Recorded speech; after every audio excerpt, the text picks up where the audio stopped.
Well, I didn't expect this.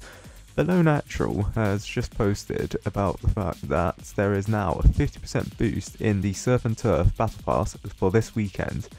Now, I did speculate in the past that the developers may enable the Battle Pass boost in the video where I talk about grinding out beach balls.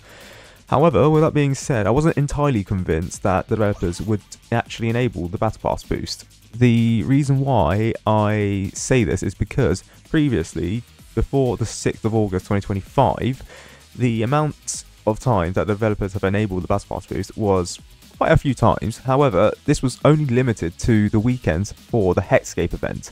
These Battle Pass boosts, they've never been enabled for any other season in Tower Defense Simulator. So you have the Operation Ice Battle Pass and you have the Ducky Revenge Battle Pass since the Hexscape event Battle Pass.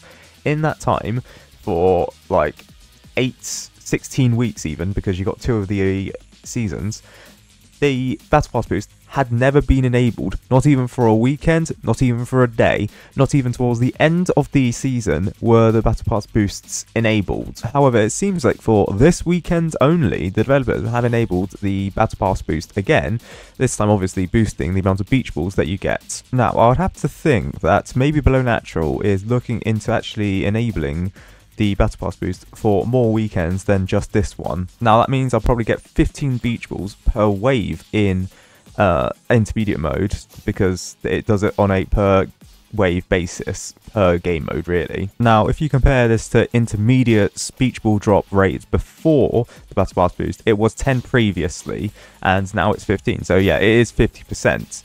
Previously, it was doubled for the Hexscape events when it was enabled, so you would have looked at 20 beach balls. However, it was a slightly different equation used in the Hexscape event. It wasn't a guaranteed drop for beach balls per wave, and it was like kind of random back then. Now it's guaranteed to drop like a certain amount per wave, so long that game mode actually has it enabled. So while the Battle Pass boost is less generous than it was in the Hexscape event, I think the changes are justifiable given the fact that you are grinding out beach balls at a faster rate than you would during the Hexscape event.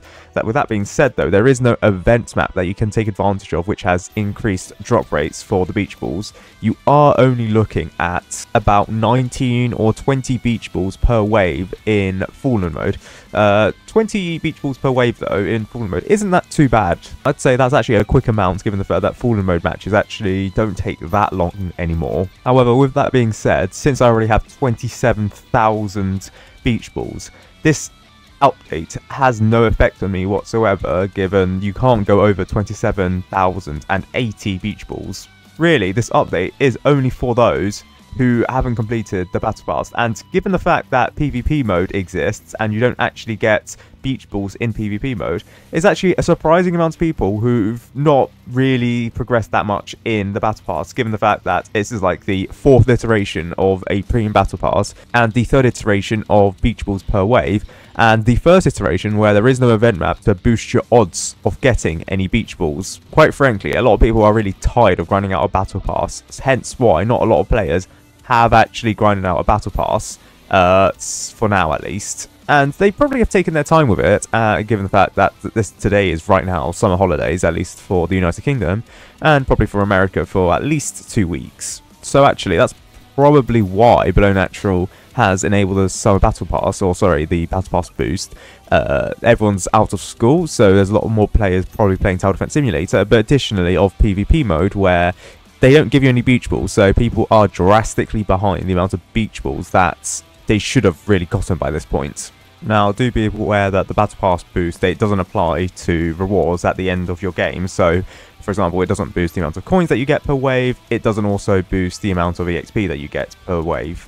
Now, this is on top of the fact that Below Natural has asked on Twitter, should we lower the skip prices for the Surf and Turf Battle Pass? LOL. Some people said yeah, 87.9% of people said yeah, and only 12.1% of people said nah. Now, do bear in mind that this is for the Robux prices for the Surf and Turf Battle Pass, and not the Surf and Turf Battle Pass requirements for beach balls. I don't think that's going to get lowered. 27,000 seems like the maximum that it will always be. However, the prices for Robux to skip the entire Surf and Turf Battle Pass is likely to decrease. However, in other news, Below Natural has also commented about the fact that Tower Defense Simulator is not part of the best strategy experience. We are looking at Dead Rails, Conquer the World, Forsaken, and Expedition Antarctica. Now, this is also on top of the fact that Grow a Garden is in the best roleplay / avatar sim experience. So it seems like Below Natural is actually kind of justified with the fact that Tower Defense Simulator isn't even in the Roblox Innovation Awards. So because it looks like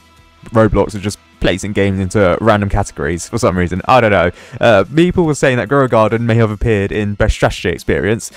It's just appeared in the Best Role-Playing Experience, which I don't understand. This person here, Flaky9000, also made the new thumbnail for Tower Defense Simulator, which is now also the loading screen in Tower Defense Simulator. Below Natural has also posted about the fact that he's looking for 2 animators who are open for commissions and must be familiar with animating.fbx rigs. So perhaps a new cutscene in the future. I mean, we know that the Halloween event is coming, so it could be for that. What Below Natural hasn't done is actually fixing hardcore mode not giving out any beach balls, which is meant to give 16 beach balls per wave. Yeah, it currently doesn't. Now, obviously, PvP mode not giving out any beach balls, that's not a glitch, that is intended. So, yeah, unfortunately, if you play out PvP mode, you are at a slight disadvantage. Now, because of the Battle Pass changes, this has led PvP mode to be even more unpopular than it was previously. When I was grinding out PvP mode, there were about 900 or so players playing it, which was still considered to be a low amount, but compared to Survival mode, which was about 3,000 players, it wasn't too bad. However, when you look at this, yeah, Survival is 6,000 players playing it. It's no surprise because beach balls. Then you got 677 players playing PvP mode, which is such a low amount. It's even lower than the amount of people playing special modes, 913 playing. And when you compare this to hardcore mode, 1.83 thousand people, you can see PvP mode is not that popular. Not in the slightest. I don't know if it'll be for just this weekend, and maybe the numbers will bounce back up once the Battle Pass boost ends, but it does seem like PvP mode is now going to be even less popular, I guess. It's going to be less popular.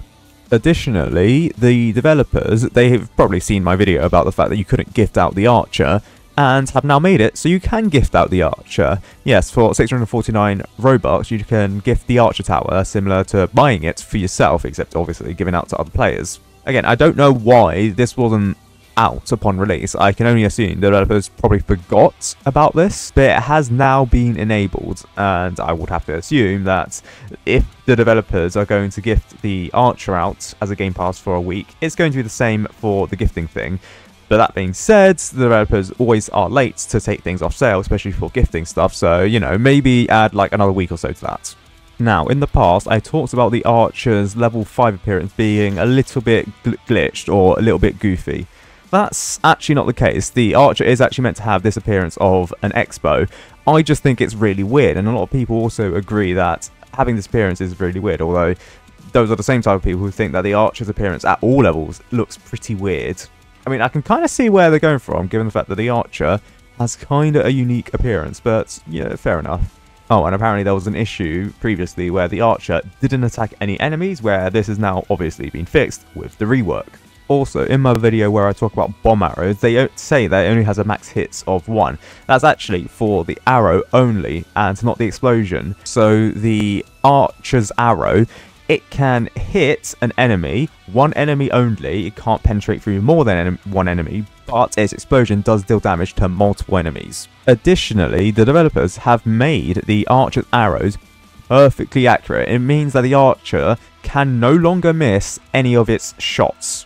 No matter how fast the enemy, the Archer will never miss a shot against its intended target. It will always hit that, no matter how many enemies are within that range. As Menton points out here, the level 0 Archer, it would have ordinarily eaten up the 2 max hits of this level 0 Archer and not damaged a Fallen Summoner. However, as you can see here, the Fallen Summoner is now being hit. Additionally, the arrow's arrow, it has a bounce range of about 10 to 11, where in this range, the Archer's arrow, if it hits this enemy here, even if it's perpendicular to it, it will bounce to this enemy here. And it even go behind that enemy if required. So if the Archer was here and aiming for this enemy, it will go behind and the arrow will hit this enemy here. This means that a map like Simplicity, yeah, the Archer's arrow can effectively hit a load of enemies if it just bounces off enemies left and right. So it just can bounce off enemies here to here to here to here, basically. A lot of range. And in some final use,